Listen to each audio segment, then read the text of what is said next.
Salve, salve, galera! Paz e bem para todo mundo, tudo tranquilo? Beleza? Chegando então para mais uma aula de História do Brasil. E hoje, de maneira especial, quero tratar com vocês das revoltas emancipacionistas. É isso aí. As revoltas tiveram um papel assim importantíssimo em formular os ideais separatistas, de independência, né? E que bateram de frente com a administração colonial portuguesa. Tá? Então, agora é hora da gente falar das revoltas emancipacionistas. Se o que a gente falou anteriormente, das revoltas nativistas, que tinham um papel mais local, de confronto com a administração colonial, mas sem a intenção de se separar, essas revoltas aqui, que aconteceram no final do século XVIII e início do século XIX, elas têm como principal objetivo exatamente esse: separar-se de Portugal, romper com a administração portuguesa e ter a sua autonomia, a sua independência. Beleza? Essas revoltas, esses movimentos, não tiveram assim um caráter local, no sentido de preocupações apenas locais, mas exatamente nessa proposta de ruptura.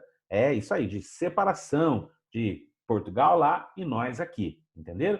Essas revoltas todas que aconteceram, elas tiveram um teor nacionalista e, portanto, essa exaltação do local, exaltação nacional, com a finalidade de separar-se da coroa portuguesa. Talvez você possa pensar, por que elas ocorreram? É um contexto de mundo bastante interessante, porque nós estamos vivendo aí no final do século XIX, desculpe, século XVIII, uma influência muito grande dos ideais iluministas. É isso aí. Né? E os ideais iluministas, eles vão influenciar bastante a configuração dessas revoltas, desses processos todos que aconteceram. Tá bom? Então, assim, essas revoltas, elas vão ter uma grande influência dos ideais iluministas, elas vão ter uma grande influência das revoluções que aconteceram por causa desses ideais. Por exemplo, a Revolução Americana, a independência das 13 colônias, ok? Que nós também chamamos de independência dos Estados Unidos da América. Além dela, nós tivemos a grande Revolução Francesa, que espalhou os ideais burgueses aí pelo mundo. Claro que quando a gente fala assim, é importante a gente colocar as coisas nos devidos lugares. O iluminismo, ele é um movimento filosófico, é um movimento ideológico, é um movimento de caráter burguês. É um movimento que denota a visão de mundo burguesa. E essa visão de mundo burguesa que pregava a liberdade, o fim do antigo regime, né, o fim de todos os regimes opressores. Né? Por isso, o movimento iluminista era claramente anti-absolutista. Então, esses ideais, essas características presentes no movimento iluminista vão acabar influenciando muito a configuração, não só na Europa, mas como também na América, de movimentos que vão começar o processo de ruptura com as metrópoles europeias. Os ideais iluministas também vão influenciar a configuração, a formação da independência da América Espanhola. Claro que não é, de maneira nenhuma, um dos pontos centrais, mas contribuiu para que aquela elite espanhola que estudava na Europa pudesse, de alguma maneira, contestar o sistema e contestar o regime. Tranquilo? Agora, é óbvio que quando nós falamos de movimentos emancipacionistas, de revoltas emancipacionistas, nós estamos falando daquela que é talvez a mais celebrada, a mais conhecida, embora não tenha sido a mais efetiva. De todas essas revoltas, a gente pode colocar na conta a Inconfidência Mineira como uma das principais.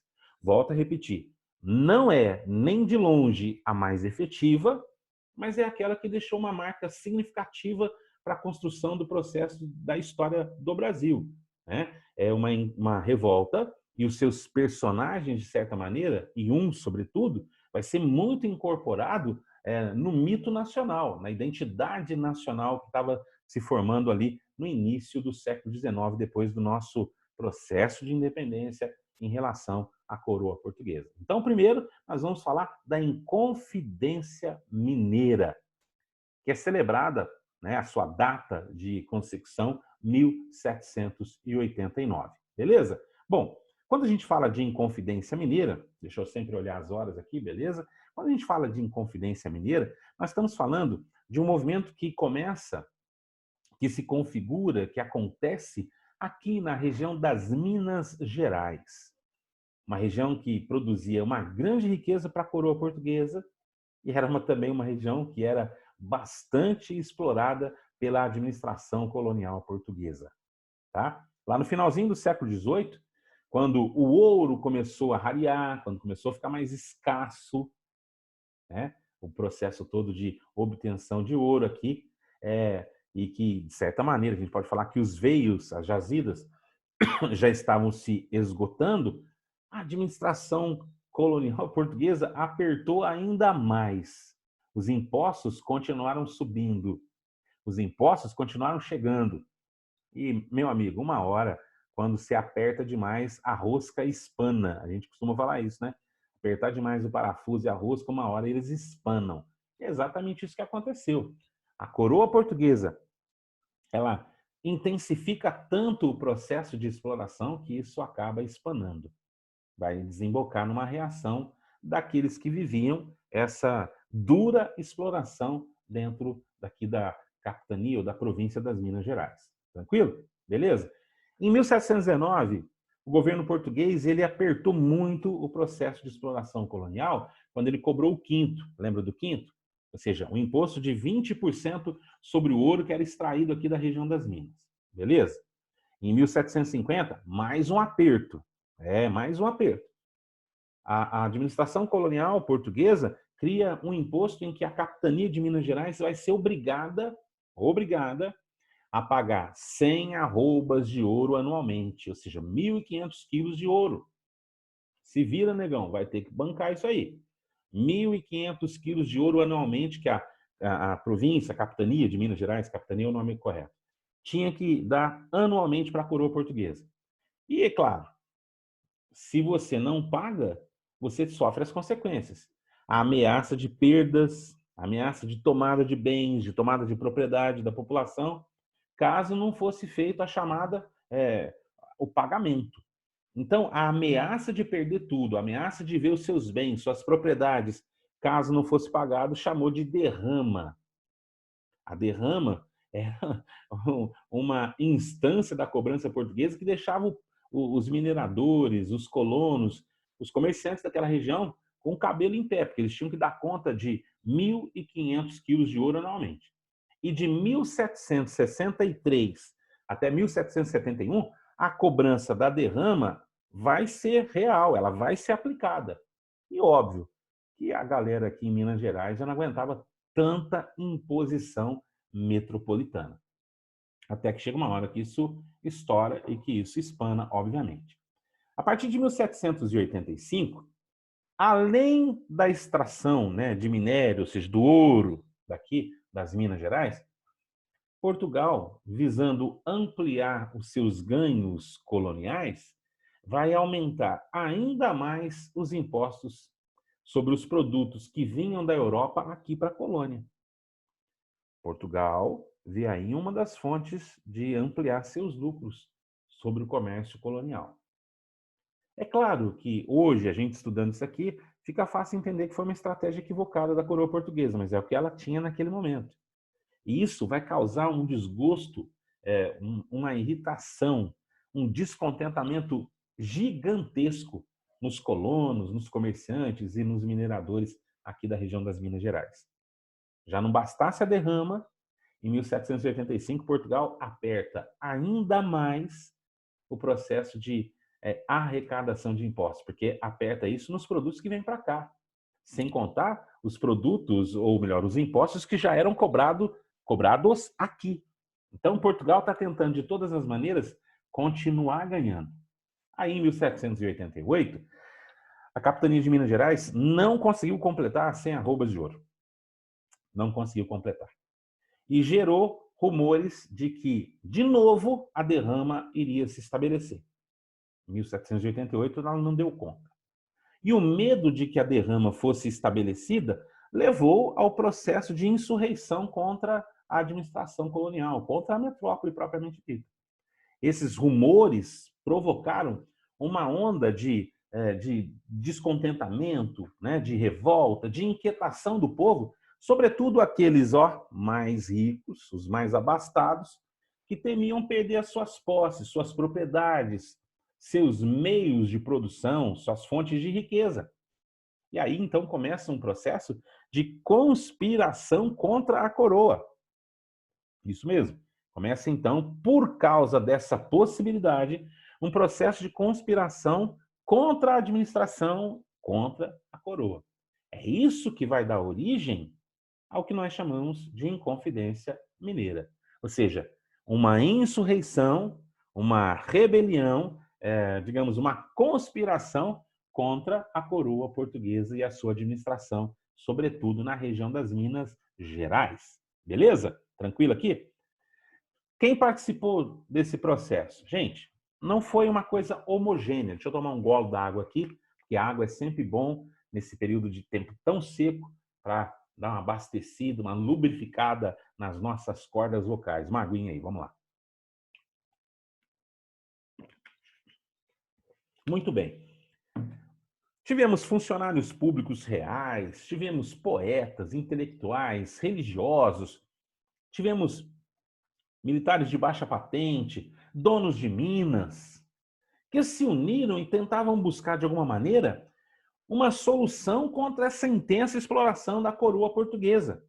Se uniram para tentar, de alguma maneira, reagir a essa intensa exploração que eles estavam sofrendo aqui.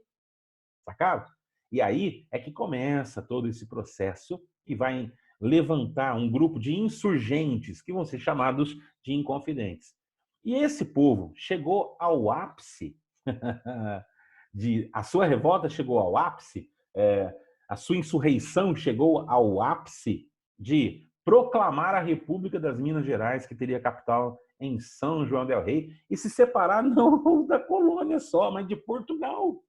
Você imagine que barulho isso fazia, que repercussão isso teria para as outras, ou melhor, para as outras capitanias que faziam parte da colônia portuguesa do Brasil. Então, os inconfidentes, eles se insurgem, se rebelam, né, conspiram contra a coroa e têm a intenção de se separar da metrópole portuguesa e chegam a proclamar a República de Minas Gerais, a República em Minas Gerais, se separando de todo o contexto da exploração. É óbvio, né, que nós temos aqui uma participação de elite. Nós não temos uma participação tão ampla do povo, não. Não. Aqui na Inconfidência Mineira, nós temos uma elite com pouquíssimos membros, talvez de classes mais baixas da sociedade, né? Essa insurreição, essa insurgência contra o governo português, planejava, inclusive, implantar manufaturas na região, para não ficar nessa dependência da importação, porque a importação dos produtos que vinham da Europa trazia consigo uma carga tributária violenta, e que os administradores aqui não estão dispostos a bancar.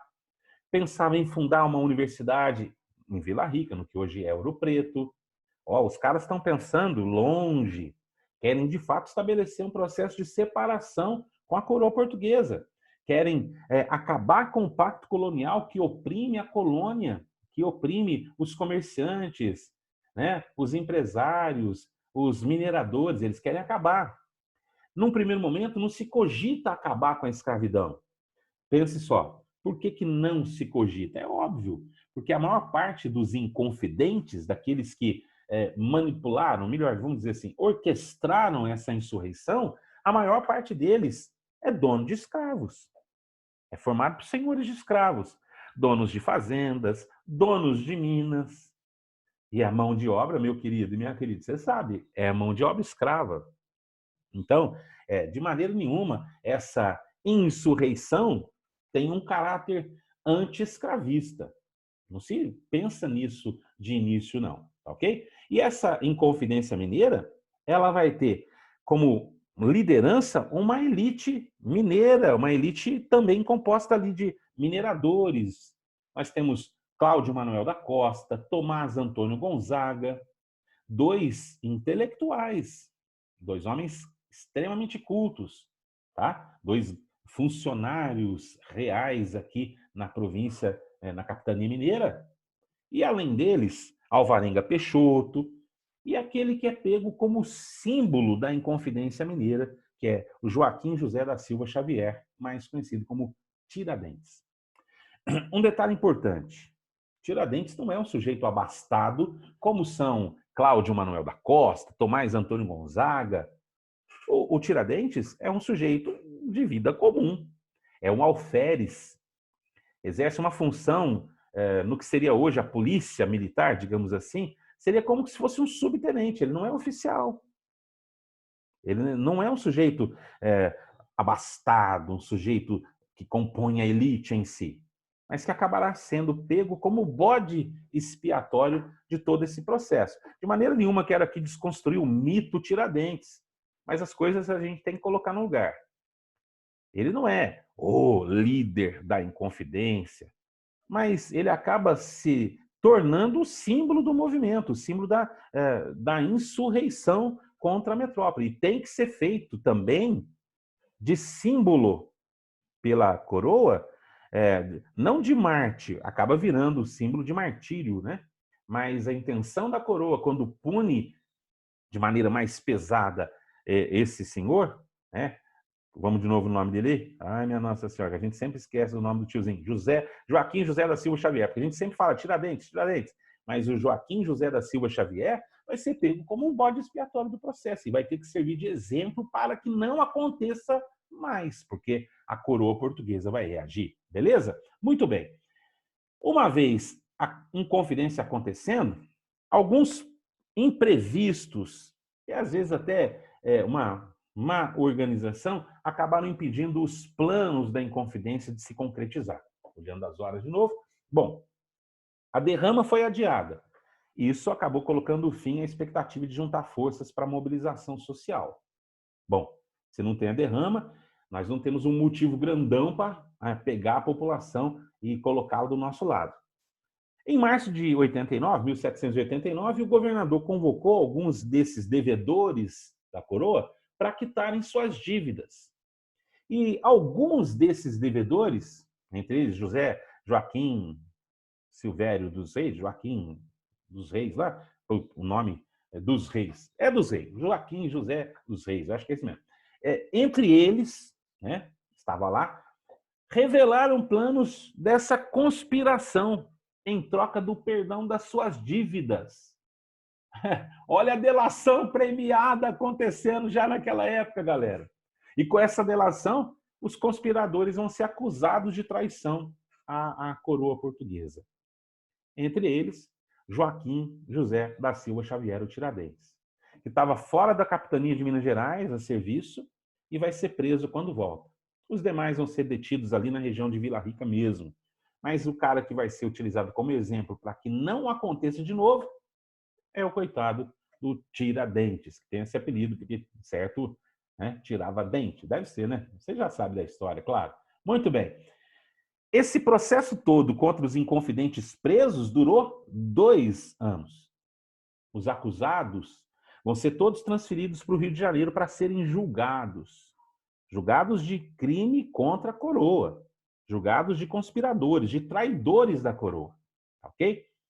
E é claro, por causa desse julgamento, existiu todo um apelo para que, de novo, isso não acontecesse no interior da colônia. Então, a punição tinha que ser severa para alguém. Muitos desses inconfidentes sofreram penas relativamente leves. Alguns deles vão ser degredados para a África, ou seja, vão ficar em prisão lá na África, lá no continente africano, e depois de um certo tempo terão o direito de voltar. Mas o Tiradentes, como todo mundo já sabe, não foi assim que aconteceu. Em abril de 1792, foi anunciada a sentença. 11 deles vão ser condenados à morte. Só que a maior parte desses líderes, como eu contei, vão ser presos e degredados lá na África. Mas vão usar a figura do Joaquim Silvério dos Reis, Joaquim José da Silva Xavier, Joaquim José da Silva Xavier, Tiradentes, como exemplo.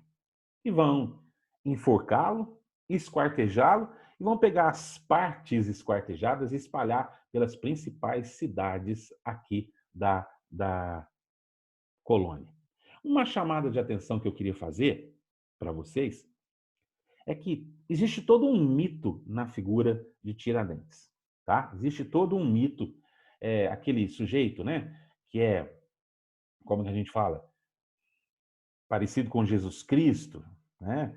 Preso, barbudo, esquartejado, tá? Aquilo faz parte de uma construção, de uma identidade de construção nacional. Lá no comecinho do século XIX, precisávamos ter o panteão nacional de heróis, porque o Brasil tinha acabado de se tornar república. E era necessário criar, então, uma identificação nacional. E a primeira grande identificação nacional que foi construída foi a figura do Tiradentes. Afinal, lutou pela liberdade, lutou pelo fim da opressão metropolitana. E aí acabou se construindo aquela imagem do Tiradentes, daquele homem cabeludo, barbudo. É um mártir do processo? Claro que é, ninguém vai negar isso, tá? Mas foi necessário construir esse mito, de certa maneira, para ilustrar todo o processo de imposição metropolitana, o autoritarismo da monarquia portuguesa contra a colônia, contra as terras brasileiras. Eu uma vez estava lendo um artigo que falava que, na época, a coroa portuguesa determinou que todos os presos da coroa, todos aqueles que fossem presos em prisões da coroa, tivessem seus cabelos e barbas raspados a fim de evitar o contágio de pulgas e de piolhos para não espalhar doenças. Então, possivelmente, Tiradentes não tenha sido aquele preso barbudo, cabeludo. Aquilo dá um ar de Jesus Cristo, um mártir pelo povo brasileiro. Beleza, meus queridos? Penso que a gente pode parar por aqui, porque aí depois a gente fala das outras revoltas emancipacionistas e continua a tocar o barco daqui para diante. Tranquilo? Beleza? Hoje a gente fala da Inconfidência Mineira e logo depois a gente segue para falar da Conjuração Baiana e da Revolução Pernambucana. Beleza, meus queridos? Beijo do gordo para vocês. Até a próxima videoaula de História do Brasil. Fui!